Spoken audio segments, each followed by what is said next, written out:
Police ఉన్నది ప్రజాస్వామ్యం ప్రజలు కాపాడుతుంది ఇంత పోరాం అని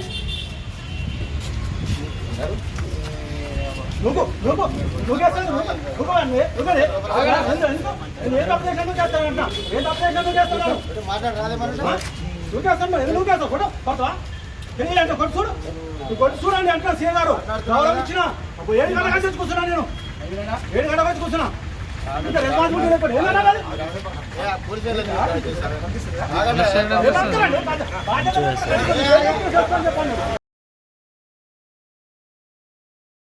ఖచ్చితంగా మీకు మూల్యం చెల్లిస్తారు ప్రజలు.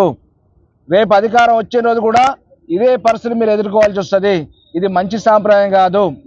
న్యాయ వ్యవస్థను కాపాడండి, ప్రజాస్వామ్యం ల్యాండ్ ఆర్డర్ని కాపాడాలి. కానీ చట్టపరంగా చట్టానికి విరుద్ధంగా మీరు మా పిల్లల మీద మా కార్యకర్తల మీద మీరు కేసులు కట్టుకుంటూ పోతే చూస్తూ ఊరుకోవడానికి సిద్ధంగా లేము.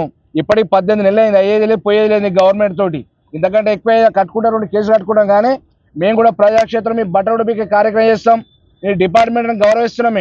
మీరు దిగజారు చేస్తే మేము కూడా మీ రకంగా చేయాలని కూడా మేము ఆలోచిస్తాం. ఎందుకంటే ప్రజాస్వామ్యంలో మాకున్న పద్ధతిలో న్యాయ వ్యవస్థతో ద్వారా ఏ రకంగా ముందుకు పోతాం. కానీ అతిమీరి మీరు పనిచేయడం అనేది మంచిది కాదు. ఇప్పటికైనా మీరు పద్ధతి మార్చుకోవాలని చెప్పి రాజశేఖర్ గారి సిఐ గారికి విజ్ఞప్తి చేస్తూ, అదేవిధంగా ఈ నాగబాబుని ఎవరైతే బెదిరిస్తుండో ఆ బెదిరించినది కూడా పిటిషన్ ఇచ్చిన అతను మేము ఏమంటే మరి చట్టపరంగా చర్యలు తీసుకోవాలి. ఊలేకపోతే కాల్చి తిరగకూడదు, సంస్థ చేస్తానని బెదిరిస్తుండు. మరి ఆ రికార్డు ఇప్పుడు సిఐ గారికి వినిపించడం, మరి దాని మీద ఏ పార్టీ చర్యలు తీసుకుంటారో మీరందరూ మీడియా వాళ్ళు కూడా చూసారు. దాని మీద చర్య తీసుకోకుంటే ఫర్దర్గా మళ్ళీ పార్టీ కార్యక్రమం ఇస్తాం. ఖచ్చితంగా ఈ నగరగల్లో పెద్ద ఎత్తున కూడా ఆందోళన కార్యక్రమం చేసే కార్యక్రమం. ఎందుకంటే 1-2 కాదు 18 నెలల్లో అన్ని పోలీస్ స్టేషన్ ఇదే పరిస్థితి ఉన్నది. మా పార్టీ నాయకులను బయటికి వెళ్ళిచ్చే పరిస్థితి లేదు, స్టేషన్లో వచ్చే పరిస్థితి లేదు.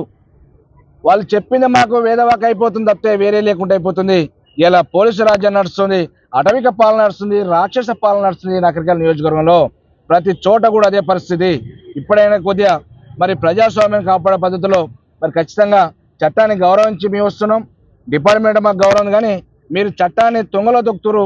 ఎందుకంటే యూనిఫామ్ వేసుకుని కూడా ప్రయోజనం లేదు.